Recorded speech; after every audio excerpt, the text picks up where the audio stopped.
Hey guys, in this video, we are going to discuss SSM run command with the Windows operating system. So here is the Linux operating system we worked on in our previous session. So, I'm just going to keep it active or alive. So let me click on launch instance and I'm going to choose Windows Server 2012 R2 base. The one, earlier it is under free time limitation, but now it is not under free time limitation. So you can just choose 2016, that comes under free time eligibility. So here I'm going to take T2 Micro, and whatever the role we used in our previous video, I'm going to use same role here to work with the systems manager. So SSM full access, the same role I'm associating while launching our EC2 instance. Then click on next, 30 gigs. And here I'm going to give a name. This is my Windows instance, and OS I'm going to give simple Windows operating system. So now, even though now I have two EC2 instances, one is Windows and that one is Linux. So by using this particular tag, I can filter all Windows or all Linux instances within the systems manager. Then click on next, and I'm going to choose an appropriate security group. Okay, I'm going to open 3389. So I'm going to launch this EC2 instance by using an existing keypad. Okay, so this is a brand new EC2 instance, and so I'm not sure about that. OS patches and all. I just want to scan for that OS patches, or I want to install OS patches within this Windows EC2 instance, or else I want to install my custom application. So, for example, this is a brand new EC2 instance with Windows operating system. By defaultly, we are not going to get PuTTY application. But now, by using the systems manager, I'm going to install PuTTY application in this Windows EC2 instance. For that, the communication between systems manager and this is going to happen by using associated role. Now, let's navigate to systems manager run command option. And here is a run command. Click on that. So here I'm going to filter by using Windows platform. So these all are the options we can perform by using Windows. So if you want to work with Windows updates, here is the one, configure Windows updates. Scroll down, install updates automatically, on what particular day you want to, at what particular time you want to, and at what time. You can choose a simple OS type as a Windows, then you can just give that, or you can choose instances manually, or you can choose a resource group. All Windows instances you can create as a group and you can add that to this resource group. So that is a Windows configure Windows updates one. If you want to scan for a particular Windows updates, and that option you can perform by using install Windows updates. Let's select that option, and then it will ask us, do you want to scan for, do you want to install the update, or you want to just scan for the updates? After that installation completed, do you allow to reboot that instance, or you don't want to? You can get that.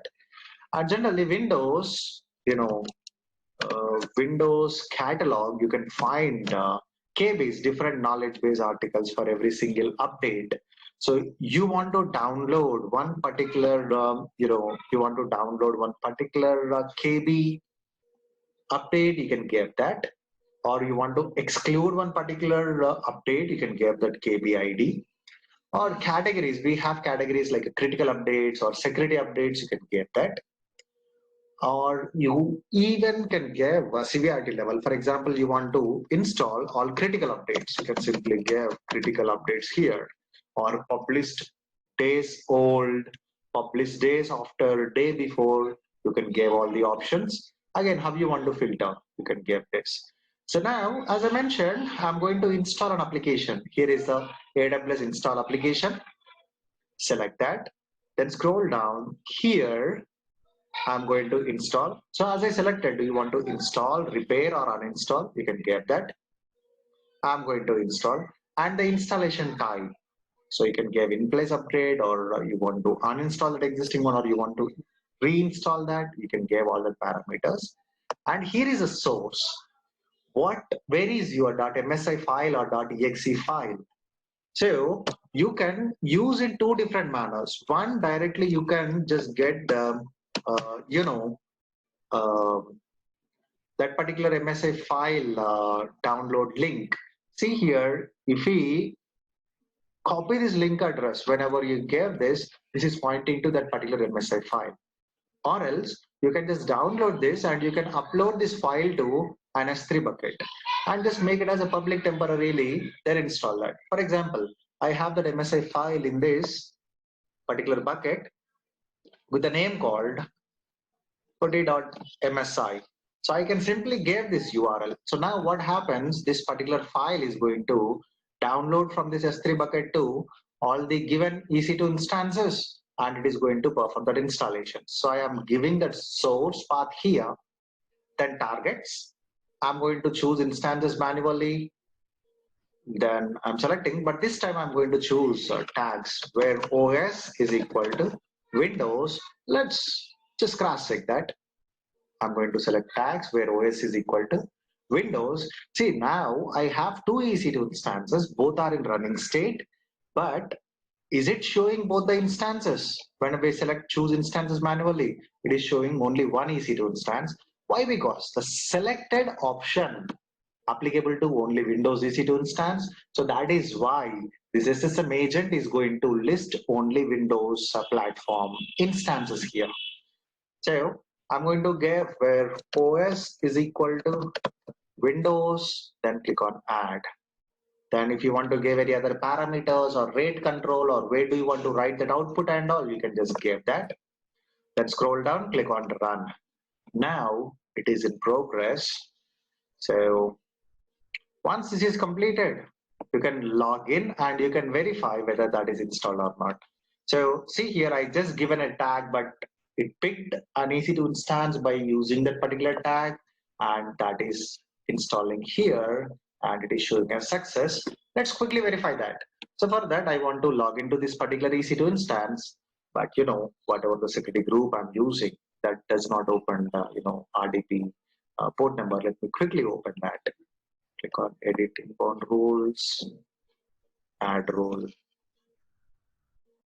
RDP, and I'm going to open for anywhere at moment. Click on save rules. All right. So now let's take this EC2 instance, actions, get Windows password, and whatever the key pair you associated, give that key pair, and here is the public DNS record for this EC2 instance, and I'm going to take MSTSC or remote desktop connection, and default username is administrator. Then the password, click on OK, then get yes. Okay, so we logged into this particular EC2 instance. Now let's verify whether that PuTTY application got installed successfully or not. By default, we are not going to have that, but here, if you observe, see, the PuTTY got installed successfully, PuTTY, and these all things you can verify. And even you can manually navigate to that control panel. So that you can verify when it is installed and all. See here what, so it got installed, so today itself. So that is how exactly we are going to manage Windows EC2 instances to install an application by using SSM. So here, whatever the application you want to, or whatever the PowerShell script you want to install for this Windows operating system, by using this SSM run command, we can just perform all these operations. All right, so that's it for this video, guys. Thank you.